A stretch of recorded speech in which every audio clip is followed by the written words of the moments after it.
hope you're all doing well. Today I finally want to share this video a lot of you have been asking for. Today we'll be talking about how I make my stickers.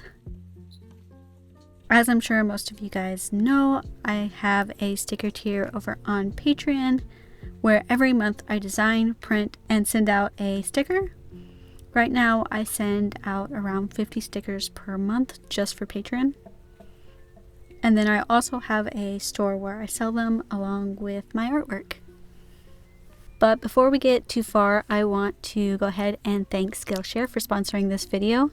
I've mentioned this a few times, but a big chunk of the classes I take on Skillshare are actually business and marketing related.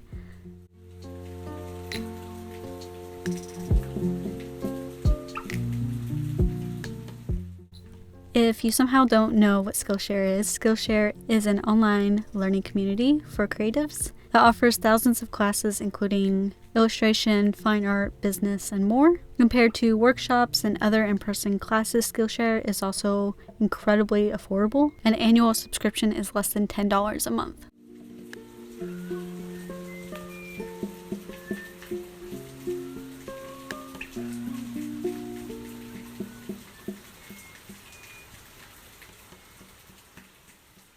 The class I wanted to highlight today for you guys is by Jeff Staple.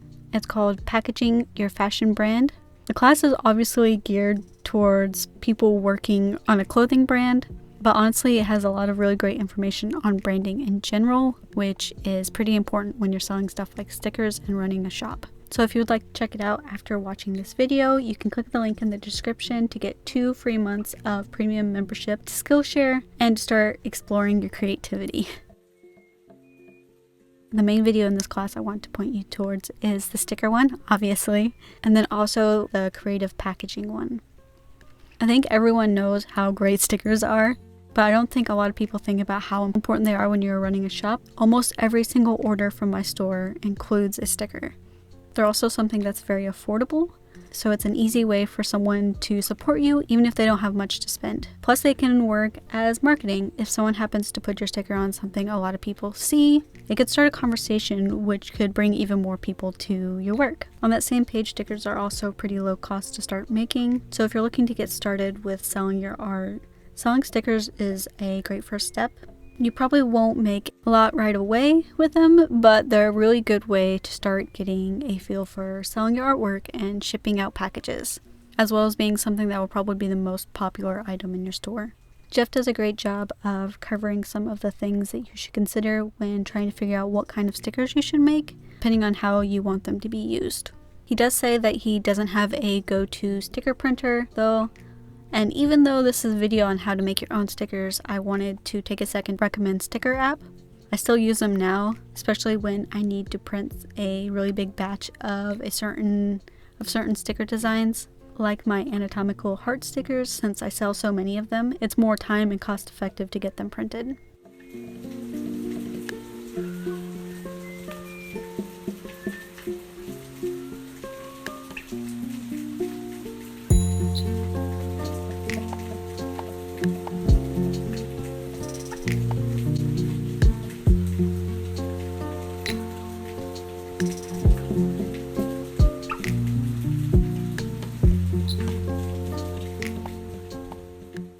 So now that that is all out of the way and I have my finished design here, as you can see I've just painted it in my sketchbook, and this is pretty much what I do for every sticker design I make. Next I need to scan it into my computer so I can start working with that file. For this I just use the scanner attached to my printer. My printer is an Epson XP960. A lot of you asked about printing stickers just using a regular home printer, and I really don't recommend it. You want to use something that will give you a good quality print. I use the same printer for my art prints on my store, so I know it will do a really good job. But like I always say, for this kind of stuff, make sure to do your own research when it comes to picking out equipment. Everyone has different needs when it comes to printers, and although I love my printer, I know it probably wouldn't be a perfect fit for everyone. Paper choices, art style, and other things are a big factor in which printer you should choose, so just keep that in mind. So I pretty much scan everything I ever scan in at 1000 dpi. I like to have really big and sharp files to work with. You don't need to go that high though. You would probably be just fine with using something like 600 dpi. Just find what works for you. The first thing I want to do after scanning my design is to make sure the colors are all right. I do this the same way I would for editing any other artwork using GIMP. If you're not sure how to go about this, there's lots of photo editing classes available on Skillshare, and I also have one on my channel that covers exactly how I edit my artwork. I'm pretty sure it's the video where I reviewed my current drawing tablet if you're looking for it. The next step is to work on getting rid of the background. I'll be using Medibang Paint Pro for all of this editing. So I'll start by using the magic wand to select any big chunks, and then I will use the select pen tool to clean that all up around the edges and make sure there aren't any white dots left.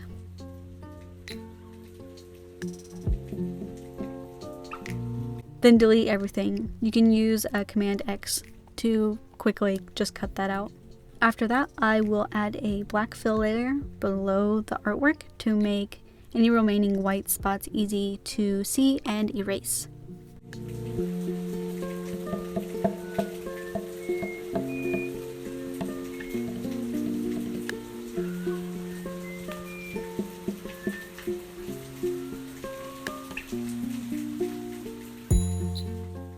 After that, I will add another fill layer below this one, this time in white, and also increase the canvas side if needed, just to make room for the white border I'm going to be adding. If you're using Sticker App, you don't need to do this because the app will add a white border for you. Depending on your drawing application, there's probably a better way to do this, or you can just draw one by hand, but this is how I do it. I'll start by duplicating the artwork layer, then add a new layer above the second artwork layer, and check the clipping box. Fill that layer completely with white, and then merge that layer and the second artwork layer together using Command E. When you uncheck the eye next to your top artwork layer, you'll be able to see that you now have a white silhouette of your artwork. Next, while on that all white layer, we're going to go to Filter and add a blur to it. How much you blur it will decide how thick your borders are. Since this design is so weird and lumpy, I'm going to go all the way to 64 twice. After that, I will lock any layer that is not the white artwork layer, the silhouette. Then I'm going to duplicate the white artwork layer several times and then merge them all together using Command E. Locking the layers keeps you from accidentally merging your border layer into one of your background layers.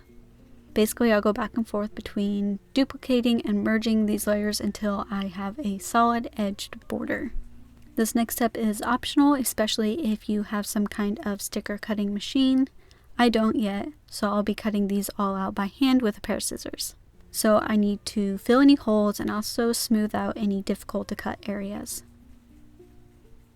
Sharp turns like these are really difficult to cut nicely on something so small.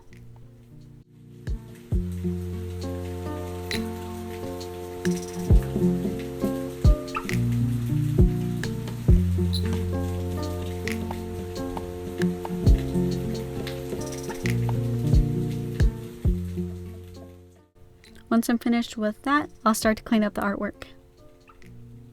Starting with getting rid of any pencil marks. I don't usually like to erase them since smudges are much harder to clean up. I'm just doing this using the airbrush brush on a new layer. I always work on a new layer because if I mess up, it's really easy to fix.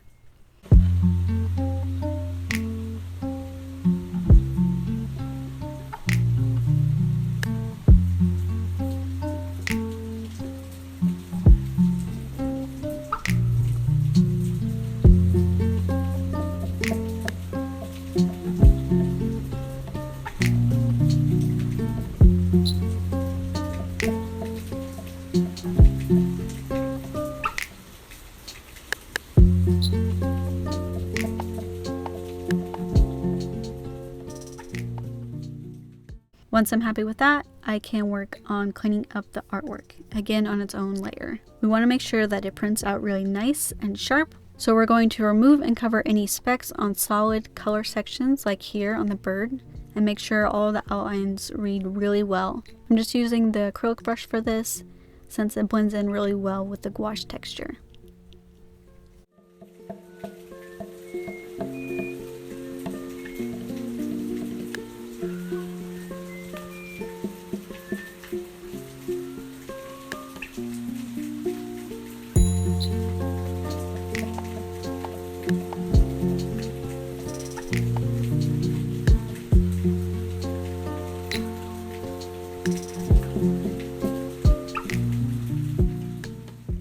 I'm also fixing the eyes here. My paintbrush just wasn't small enough to do this traditionally, so I gave up and decided to do them digitally.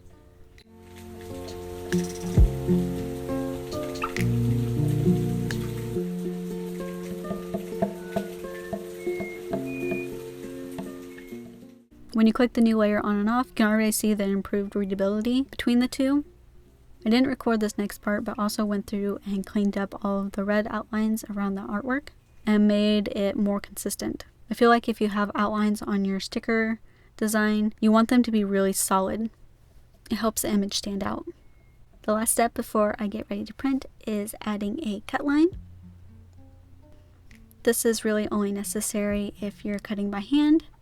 Having a cut line helps to keep all your borders consistently the same thickness.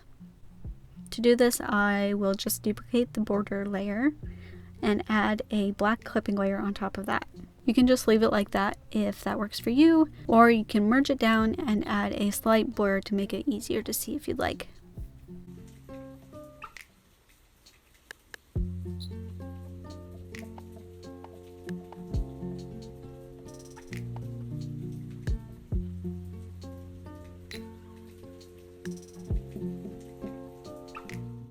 Make sure to turn off your background layers and you have your finished sticker design. I print all of my stickers on a sheet, so next I need to arrange them on a page. I'll be using an old sheet for size reference since I want these to be about the same size as this old design. But in general, I like to get around 10 on a letter size page. Of course, you can do whatever size you like. I ended up being able to fit 7 and filled in any extra space with other designs, so I'm not wasting sticker paper. Then all that's left is the actual printing. For sticker paper, I use Royal Elements matte white vinyl sticker paper. It comes in a pack of 10, so it's pretty affordable if you just want to try it out, even if you don't end up liking it. Because obviously you need to find out what works for you, your artwork, and your printer. According to the directions for this paper, I have my printer setting set to high gloss paper. I'll also be using the rear tray since I know my printer sometimes has a hard time grabbing the paper. And you need to load in one page at a time anyways. Make sure to always do a test print of some kind before printing a big batch just to make sure the colors all look good. When I do this, I usually use a small piece of 4x6 inch print paper and then print a single design out just so I can make sure everything looks good.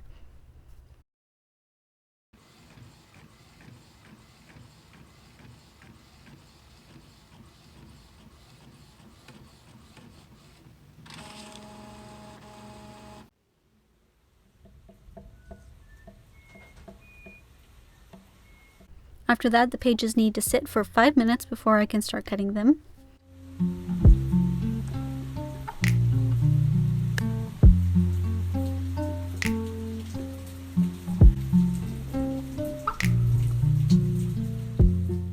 But after that, I will do a quick rough cut to get them all separated from the sheet.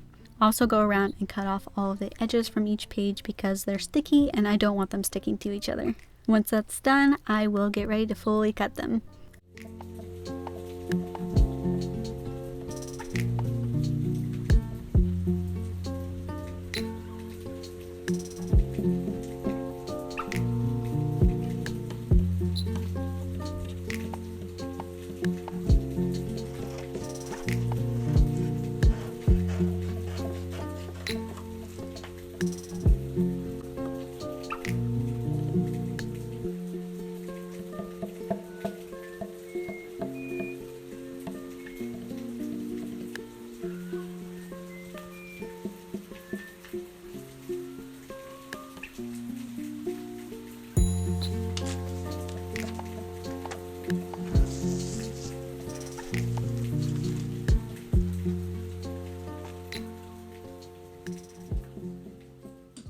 I usually have around 1 or 2 stickers that has some kind of issue with it, so just keep an eye on them while you're cutting so you can look for any defects. I'll be cutting this first one over my dresser just so you can hopefully see a little bit better. But the most important part when you're cutting is to get a smooth line. Jagged or sharp points might get caught in things. So to get a smooth cut, try to do the most of the moving with the hand holding the sticker and not your hand that is holding the scissors. It's also quicker and easier to cut them this way.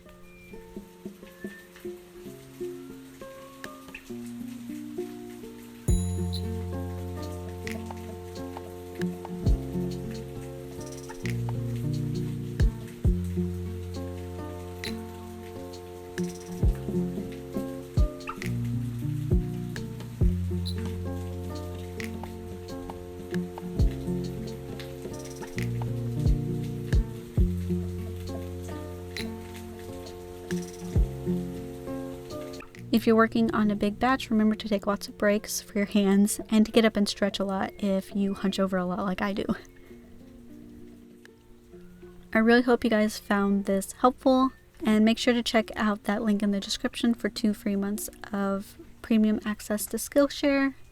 If you have any questions, feel free to leave them in the comments and I will do my best to answer them, and I will see you guys soon for the next video. Bye.